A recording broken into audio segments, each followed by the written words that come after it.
Think your next hire needs a great sales resume? Well, think again.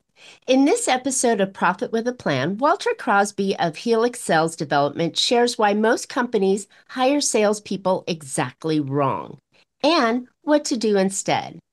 Discover why industry experience can actually backfire and how to craft sales messages that win trust fast, and why aligning your sales and marketing story is a mission critical for scaling 2 to 3 times. So, if you're ready to stop wasting payroll on the wrong reps and start building a sales machine that performs, this one's for you.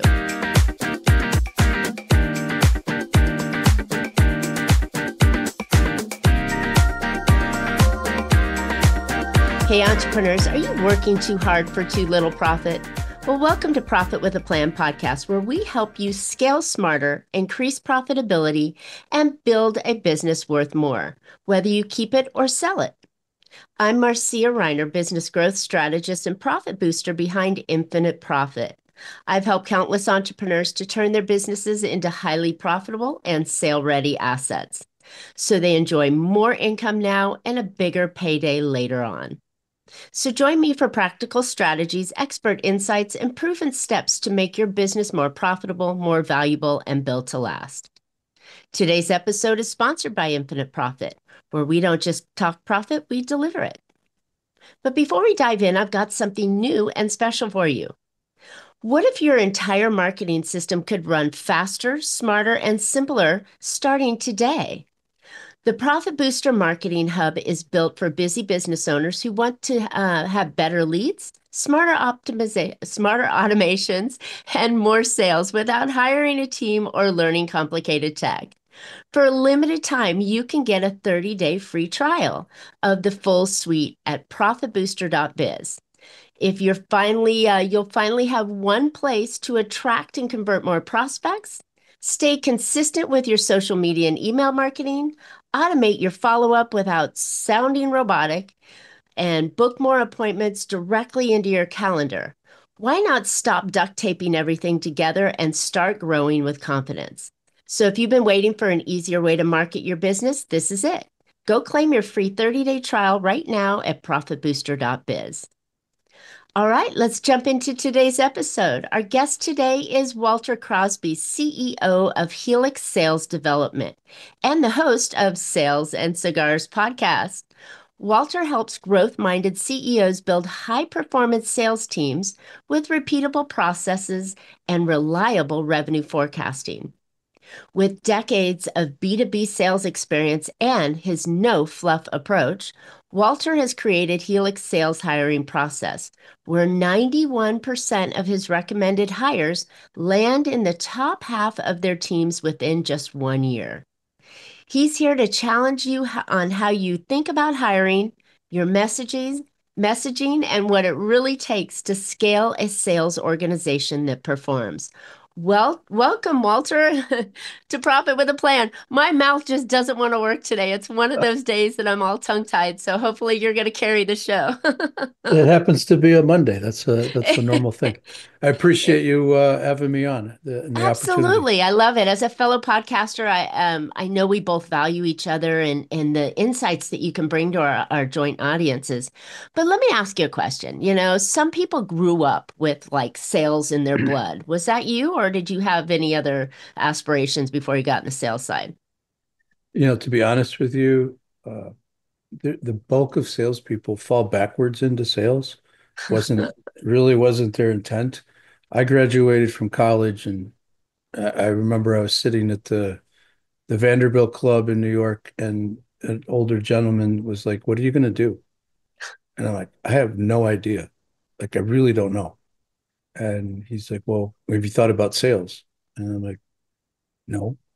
So we we talked a little bit about what you needed to do. He gave me a high level sort of approach. What was attractive was that you you get to perform, you get to eat what you kill, so to speak. It was the way it was explained to me. So there's no Yeah. cap, right? You could be super successful based on your desire and commitment to do what was necessary. and I was a dumb 24-year-old at the time. So uh, I signed up for sales. And, You got hooked with the money. Wow. well, And so was that older gentleman at the club, was that really the foundation of your sales methodology? it was the foundation of like go that direction. Mm, Um, because I really had no direction. I graduated from school. Nobody in my family had done that before, so I really didn't have any guidance. And I'd always been successful in the sales roles that I had, talking like paper routes and retail sales and that kind of thing. yeah. So I could talk to people. I understood that it was about a big part of sales is doing what you say you're going to do in the Mm. time frame that you said you're going to do it.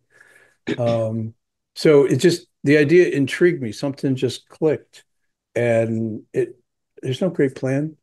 I mean, my first job, the first the first job I got in New York, I walked out of the interview or started to walk out of the interview.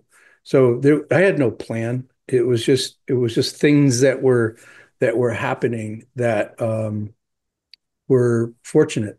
I just worked hard, but there wasn't a great plan to go be a great sales guy. It's just something that's developed over time. I love it. And I love the idea that, most people fall into the sales role because either it was a backdoor or something, or they dangled that money carrot and said, the world's your oyster, go grab it, right? Mm-hmm. Those are always the salespeople talking to you about getting a sales job. But I think there's like this like crazy skill you have to have and this like alligator thick skin that says that you can go conquer the world. But it's not necessarily like that, is it? There's a couple of things I think you have to have. People talk about a thick skin. Um, I kind of position that as our need to be liked. Mm, So all of us are human, and we all need to be part of some group, right? It's how we survived hundreds of thousands of years ago. We have family, we have friends, right? So we want to be part of a group and be liked and not be ostracized from the group.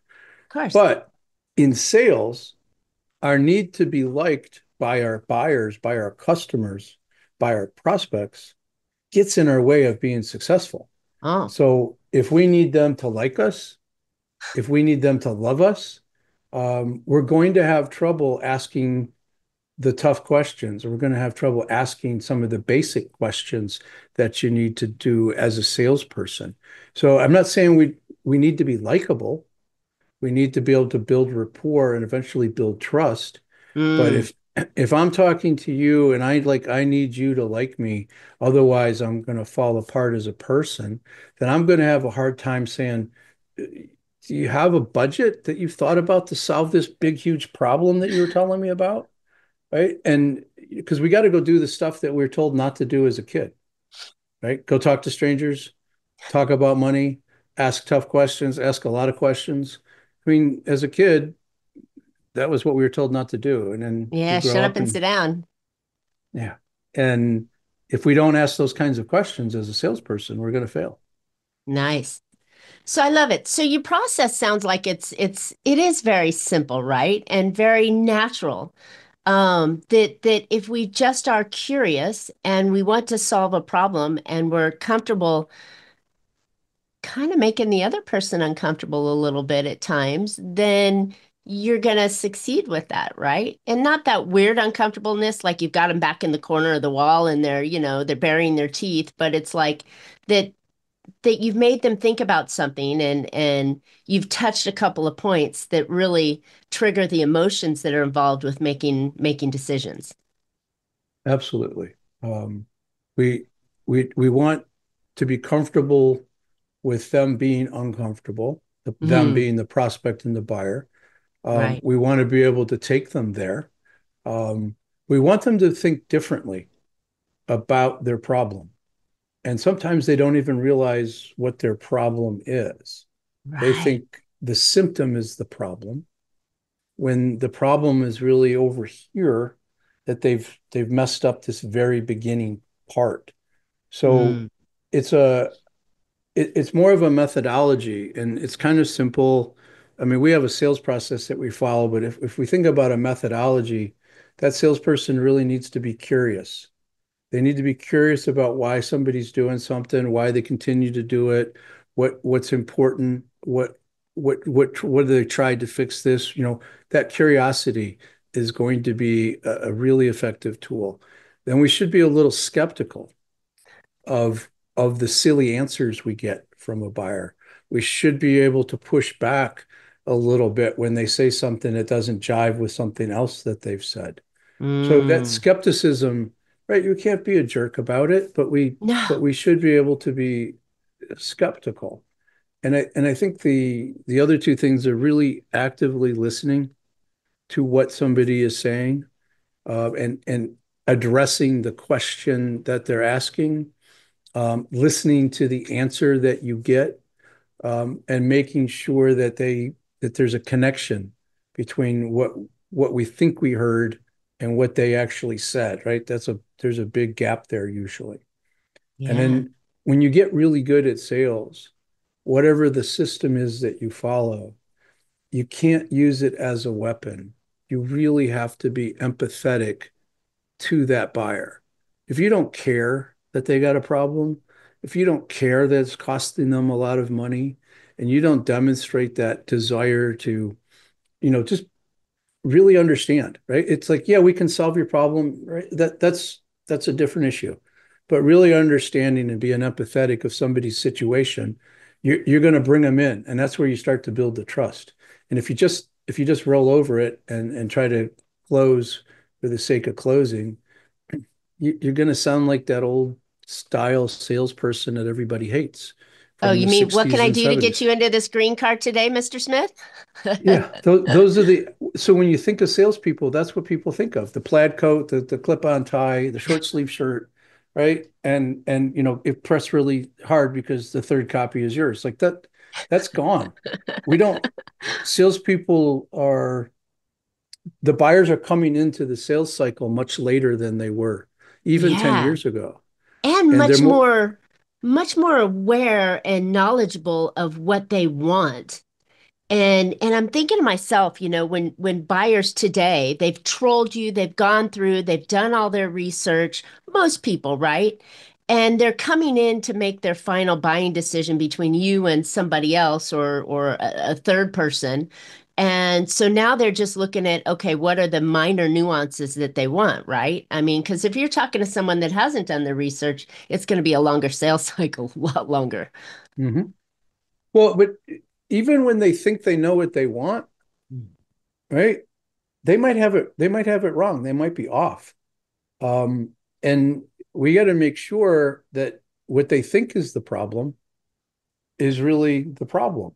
And Mm, that's where that skepticism comes into play. I had okay. somebody call me, it was a few months ago, and he wanted, hey, can you help me with closing, teaching my salespeople how to close? Yeah, sure. Well, why do you think they have a close problem? Well, we were closing at 43%. Now we're closing at 30%. Okay, but why do you think it's them not knowing how to close? Same people, right? Same product, nothing changed. Well, no. Well, okay, something changed. What changed? So 20 minutes later, we figured out that they changed their formula for what went into their pipeline. Mm, So it was inevitable that the closing would go down because of all the crap that they were putting in their pipeline. So the mm, the easy thing would have been to sell him closing training, right? Because he would have got what he wanted, right. right? He Wouldn't would have solved the ultimately problem though. and he would ultimately been upset. Um, Yeah. so instead of wasting the time and resources, it's really about fixing the underlying problem, usually. So and that's not always the case. Sometimes they have it figured out, and then we have to, work through about why would they work with us opposed to somebody else. But often you have to really look at what they're asking for. Is that alignment with what their real issues are? Nice. So do you think that Do you think the problem with hiring your sales team and the people that you bring on is more in what they were trained previously, or they don't have the mindset to be curious and skeptical with the conversation that they're having? Um, I think it's a little even a little bit more simple than that. They're hiring salespeople the same way they hire all of their other employees, right? And anybody that stops and thinks about salespeople, we're different. We're Mm. weird. We're an aberrant bunch. Um, and often the salesperson is better at interviewing than Mm. the hiring manager. Mm. Isn't that funny?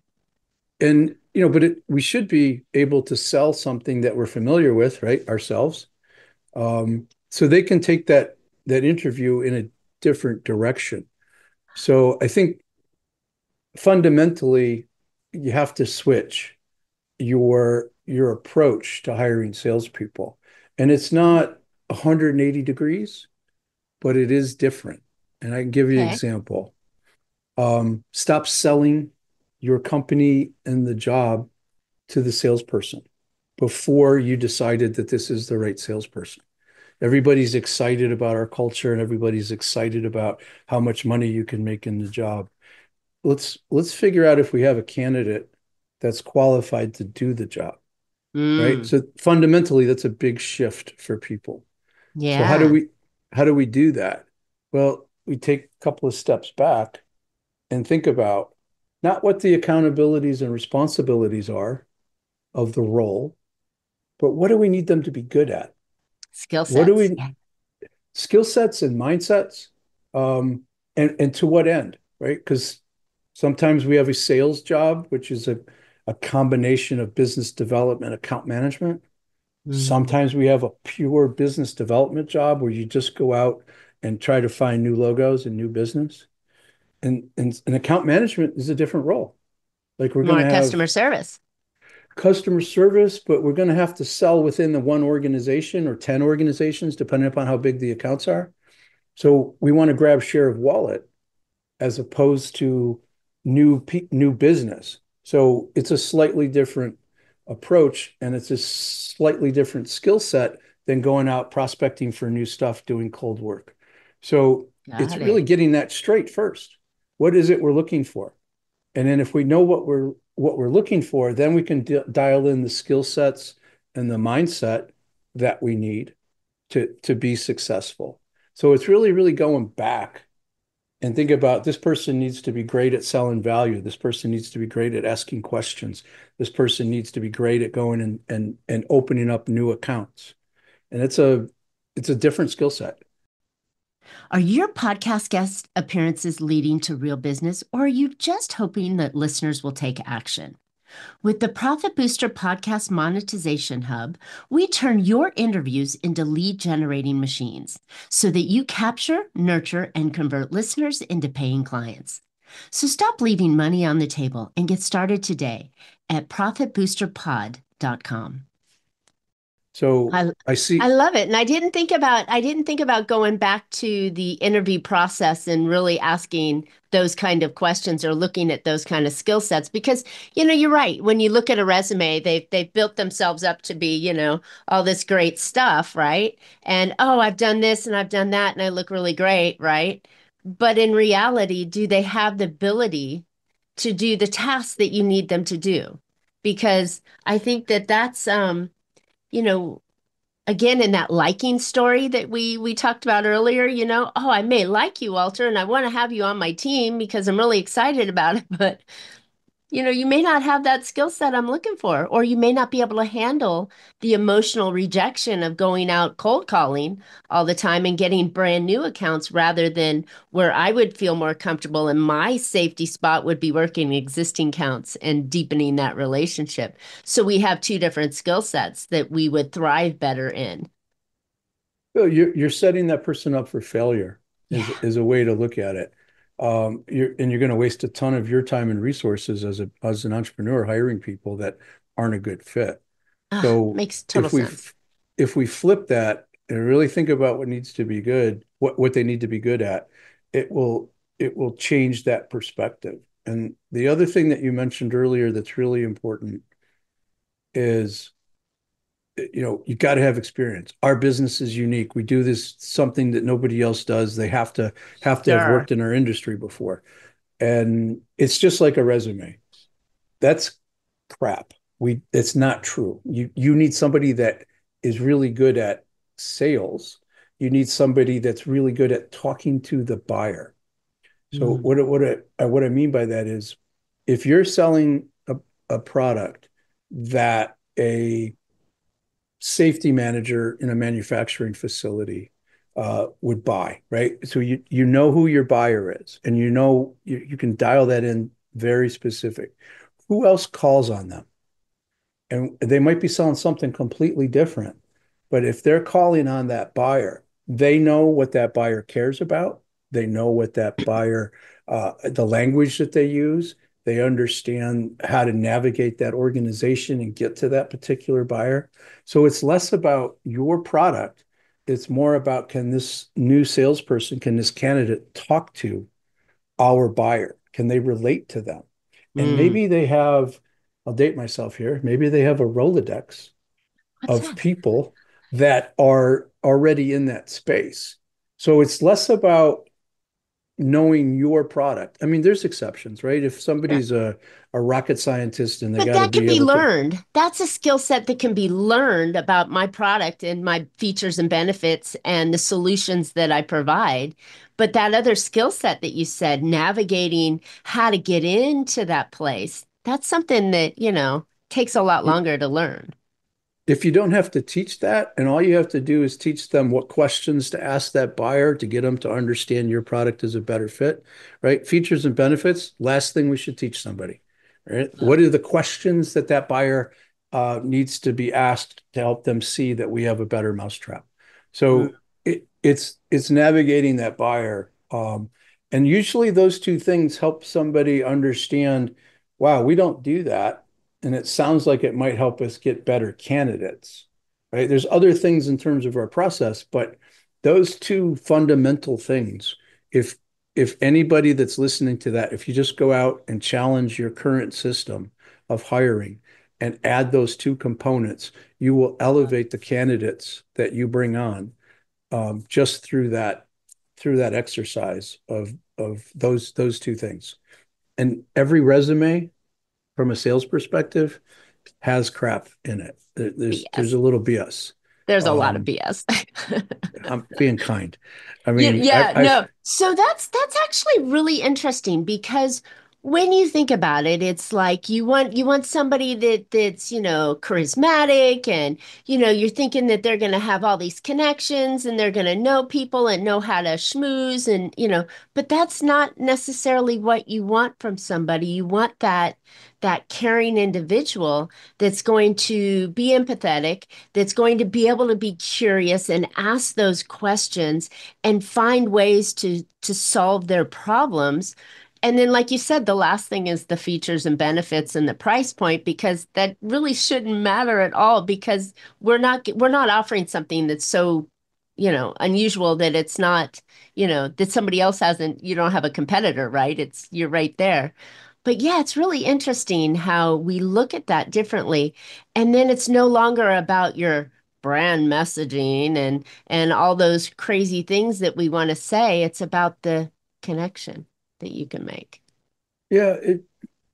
If you're hiring somebody because they've got a great personality and they're fun to talk to and they're charismatic, um, put them in a marketing role that are going Yeah. to go out and do networking, right? Yeah. Because if you go out and grade in a room and network with people, and that's all you're good at, are you going to show up on Monday and call those people? Are you going to cold call people, right? They're different skill sets. And what we Yeah. found in the last 10 years is that intrinsically motivated people, as opposed to extrinsically.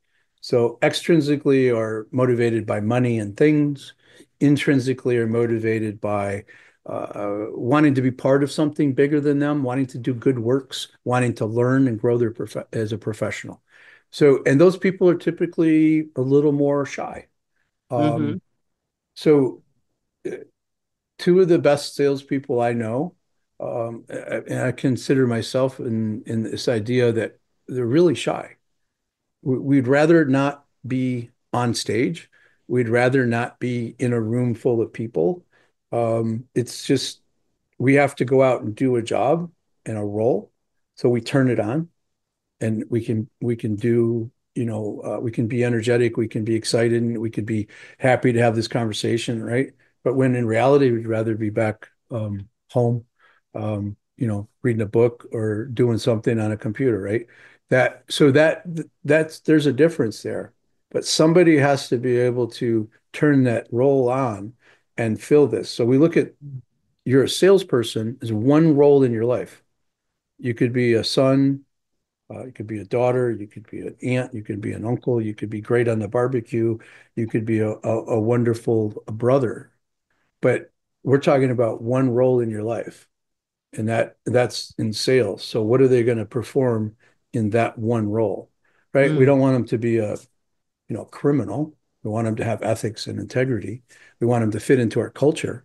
Those are all right. important things. But if they can go out and be comfortable networking in a that doesn't necessarily make them a great salesperson because they have to go out and um, be much more effective and dig much more deep than in a sales call and doing great discovery. That's a really, really good point because many smaller companies will hire one person or a couple of people as their sales team, and they'll ask them to market, and then they'll ask them to close the deal, and then they'll ask them to follow up and deliver kind of the not deliver the service or product, but stay engaged with them throughout. Those are three distinct different roles that take many times three completely different personalities, as you just described. So, in my mind, to hire correctly for that sales role, you need someone that is really, truly knows how to have that conversation and close the deal versus developing a business marketing plan to get awareness for the company and then the opposite or the follow-up end of keeping the client engaged through more relationships. I think those are different personalities. Am I wrong? No, they're different personalities usually. They're different skill sets. But when you have a small company and you're trying to build a sales team, right, you're asking everybody to wear multiple hats because Yeah, as the entrepreneur, you're wearing 12 different hats in the course of a day. So do we expect our people to do the same thing? And to a certain extent, that's fair if we've told them that, if we've explained it to them, and we give them the right tools. yeah. So here's another common mistake that we have along with what you just said is that we hire somebody that's a really competent salesperson, and then we want them to figure out how to talk to our buyers. And that's the role of the company. We need to tell our salespeople what that messaging is. We need to Mm, give them the right words because our message in our marketing materials and our messaging from our salespeople, they need to fit together. They need to be congruent. And ex if we just leave that up to our salesperson, we don't know what they're going to say, right? right, So we want to give them those bullet points. We want to give them that story that they need to work with. I like to couch it as a piece of sheet music, right? mm, Here's the notes you play. You play them in this order. Got to play in the right key, and you got to play all the notes. But play them with your instrument. Do it your way. But here's what you have to go right, through. If we give them that guidance, a competent salesperson's like, all right, I know what I need to do, and they'll go do it. But if they got to figure that out, it's not going to be exactly what that entrepreneur wants because the entrepreneur's been out there probably selling it themselves, and exactly, they know this. So somehow we got to get that out of their head onto paper so we can translate it to a salesperson. right. And if it's in your head, it's hard to get out on your own. And for the business owner to accept the fact that I want them to play it on their own instrument, right? You may have been playing it with a violin and this guy may be playing it with a trumpet, but it's still the same message and it should have the same results if your customer likes to hear trumpets. You know? Well, yeah, we have to as a salesperson, we have to be able to modulate to our buyer. Exactly. Um, but we need the words to do that. Yeah. And yeah, it's that sometimes that entrepreneurs like, well, that's not how I said it. Well, It's that okay. we need to work on the end result, those messages, the questions that we need to ask, Mm. and then trust the process that is in place. And that's another challenge for entrepreneurs is to have that process that we take that buyer through. But we can't leave it up to the salesperson. Ugh, exactly. And I think that's the leadership problem that the misconnect with their sales team is they're like, well, you said you're good at sales.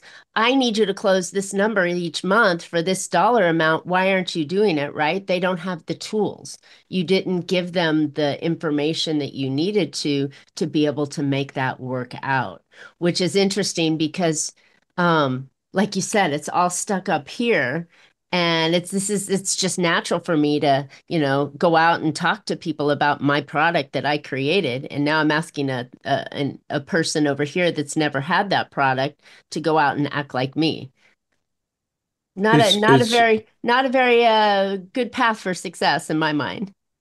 it's not, and you got to give them a fighting chance. So it's just a process to get that out, think Yeah. about why people buy, and to put those into the right context for the salesperson to go have the right conversations with the right buyers. Love it. So when you develop systems like this, which I assume you do in your company, you develop the systems, you get the questioning and the training, and you, like you mentioned in the original story, you don't just work on the closing process, but you work on the questioning, you understand the whole system that you're going through. That creates a success, right? I mean, you have to have a system or a plan to sell your product, just as you did to run your business or, market your company. You have to have the plan. If you want to grow and you want to invite other people to the party and for them to execute the way you want them to, you need to have the structure. Mm, I often call it infrastructure, mm, but so there's messages, there's a sales process, there's a methodology, which we've talked about. You got to hire the right people, yeah. and then you have to manage them. And Mm, you need to have somebody that understands sales management isn't about keeping their head buried in a CRM. It isn't about going out and closing business for salespeople. It's about coaching and getting your current staff to get better, mm, to grow. And most sales managers have haven't had a great model to to model themselves after to be a good sales manager. Entrepreneurs or they think, oh, this person's a great salesperson. They sell the most, so they should be able to manage the rest of these people. Huge mistake. Never promote your top salesperson to sales management, because it's a disaster waiting to happen. Different skill sets. yeah, Um, exactly. And they are different skill sets, and there's so many different moving parts that need to be part of the sales of your product and service. And I think that's the again the missing piece is they're expecting someone to come in that like you said that's their top salesperson, and now you're asking them to lead people and coach them. That's not their skill set. Or now you're expecting the salesperson to come over here and design a trade show booth or a graphic that's going to come out and present it's just a different skill set. So yeah, I think entrepreneurs, our people need to wear different hats, but we have to, sales is so important because it feeds everybody else. Why don't you work on that piece first and then backfill the other pieces along the way, I think, as you're building your team. But yeah, I'm a fan of not necessarily crossing the salesperson with other roles. Is that wrong? it's a no, no. As I said, in a small company, it's hard. It's hard to hire all of those people initially, but I think Right. there's things that we can do if we're conscious of that we're asking our salesperson to be a marketer as well as a salesperson and then customer service. Something's going to give, right? Mm. So if we want them to Hopefully be a it's not the sales side. salesperson, well, but often it is because the other things might be a little bit easier for them. It might be Mm. safer to go have some marketing conversations with people. It might be safer to go talk to an existing customer as opposed to go out and Mm. talk to that new logo. So, you really got to find that balance. If you have limited resources, you really want to make sure that you're giving that salesperson the best chance to be successful by having them focus on the thing that you need them to focus on. And it goes back to what we said earlier about having clarity about what they need to be good at. And if we didn't say they needed to be great at marketing, then they shouldn't be doing marketing. Love it. Love it. All right, Walter, this has been a great conversation. And I know there's so many little nuances that business owners today really need to have on their sales team, and especially when they're hiring somebody, in an early phase of their company. Where can listeners find out more about you and Helix sales development so that they can really gather what they need to make their sales team successful? Um, I'm fairly active on LinkedIn. It's a great place to go just to kind of get a sense as to who I am. But I do a weekly email that I call Sales Velocity, Mm, and it's free.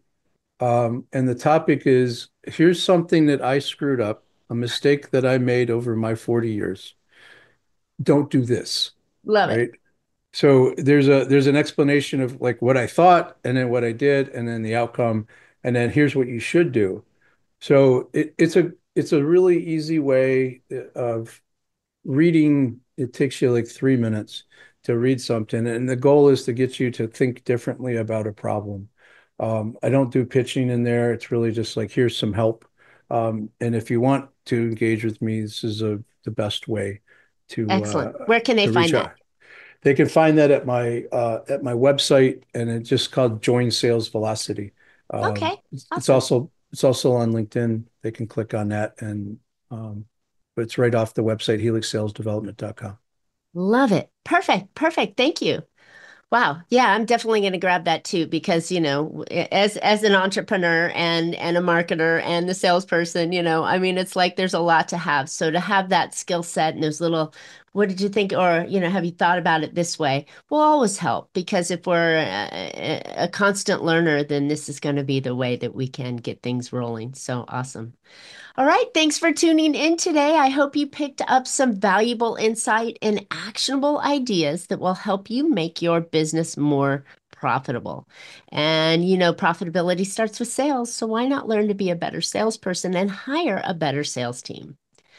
All right, if you're ready to simplify your marketing and get better results, go grab a free 30-day trial of the Profit Booster Marketing Hub. No credit card required and no headaches, no tech headaches, no just smart, streamlined marketing that works. Head over to profitbooster.biz and get started today. Don't forget to subscribe. You don't want to miss future shows. You can always find Profit with a Plan on any of your favorite podcast platforms. And we're looking forward to more great profitable information on next week's show.